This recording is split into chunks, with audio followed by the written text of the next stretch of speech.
Buenas tardes, somos del grupo 4 y vamos a hablarles de cómo utilizar Jakarta NoSQL para modelar una base de datos clave-valor. Entre las tecnologías que utilizamos se encuentra Java y Jakarta EE, Redis, Docker y JNoSQL. Utilizamos Docker para crear la base de datos Redis y exponerla en el puerto 6379. Entre las dependencias que utilizamos se encuentran para CDI WEL, Microprofile Config, que es la fuente para nuestra configuración, JSON B, debido a que necesitamos serializar los objetos complejos en Redis. Utilizamos Beam Validation. Esto es una buena práctica, ya que antes de guardar algo en la base de datos, el validador se asegura de que los datos cumplan con nuestras reglas. Entre las dependencias más importantes que utilizamos se encuentra JNoSQL Redis. Este es el driver inteligente que implementa las interfaces de Jakarta NoSQL para el protocolo Redis. Finalmente le decimos a la aplicación dónde está el servidor. Esto se encuentra en el archivo microprofileconfig.properties. Buenas tardes, hoy les voy a explicar la arquitectura de persistencia de nuestro proyecto,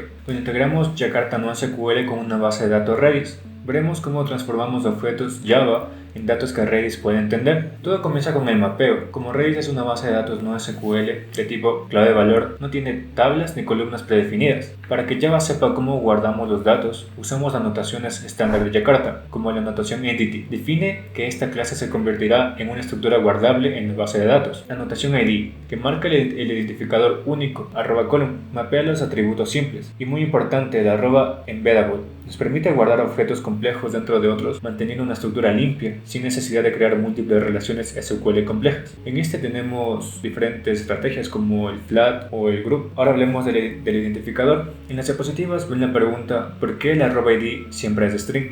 Esto es fundamental en Redis. A diferencia de SQL, donde usamos autoincrementables numéricos, 1, 2, 3, los números, Redis funciona como un diccionario gigante.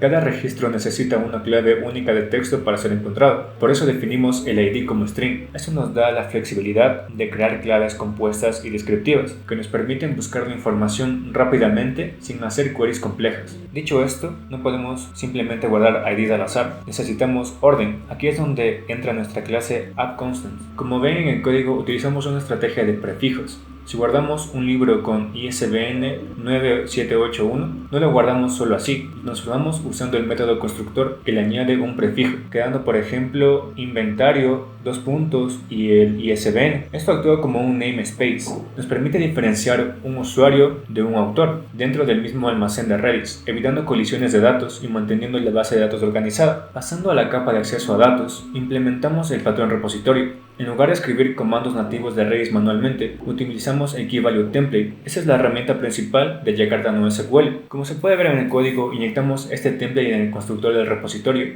Este objeto ya sabe cómo conectarse y cómo serializar el objeto JSON y cómo enviarlo a Redis también. Nosotros solo nos preocupamos por llamar a métodos como save o find, abstrayendo la complejidad de la conexión. Finalmente, ¿cómo conectamos todo esto? La respuesta es con las dependencias o CDI. En esta diapositiva, la jeringa representa la inyección automática. Gracias al archivo que mi compañero explicó previamente, que es el microprofileconfig.properties, definimos el proveedor y las credenciales para conectarnos a la base de datos. El contenedor lee esta configuración y automáticamente inyecta una instancia lista para usar el KeyValue Template en nuestro código. Debido a esto no tenemos que realizar un producer para crear la instancia. Ahora pasamos al CRUD. Entonces nosotros implementamos repositorios para todos nuestros modelos. Aquí tengo un ejemplo del autorrepositorio que implementa la interfaz iAutorepository. Como mi compañero ya explicó, utiliza el key template que está omitido acá, pero lo vamos a utilizar en todos los métodos, que aquí les muestro 4. Tenemos el save, delete by ID, find by ID y find all by IDs. El save utiliza el template.put, la entidad. El delete by ID le tenemos que pasar la clase y el ID que vamos a borrar. El template.get nos va a devolver un opcional de la entidad que estamos buscando. Tenemos que enviarle el ID y la clase de la entidad. Por último tenemos un find all by IDs, que este va a retornar un iterable, ya que las bases KeyValue Template no devuelven una lista, devuelven un iterable. Así que ahora vamos a ver cómo se hace automáticamente este repositorio. Tenemos el extends CRUD repository. Simplemente le tenemos que extender, implementar implementar esa clase a una interfaz y automáticamente nos van a dar los métodos. Aquí les puse un Customer Service que implementa la interfaz que ya extendía del CRUD Repository y podemos utilizar los métodos que venden en el CRUD Repository. Como aquí podemos ver que invoco Customer Repository.save y eso automáticamente me va a guardar el cliente en la base de datos en este caso. Por último tenemos los DTOs, que es para mayor seguridad en la parte de exponer servicios. Simplemente es un objeto que me va a servir para guardar ítems en los repositorios. Con eso termino. Gracias.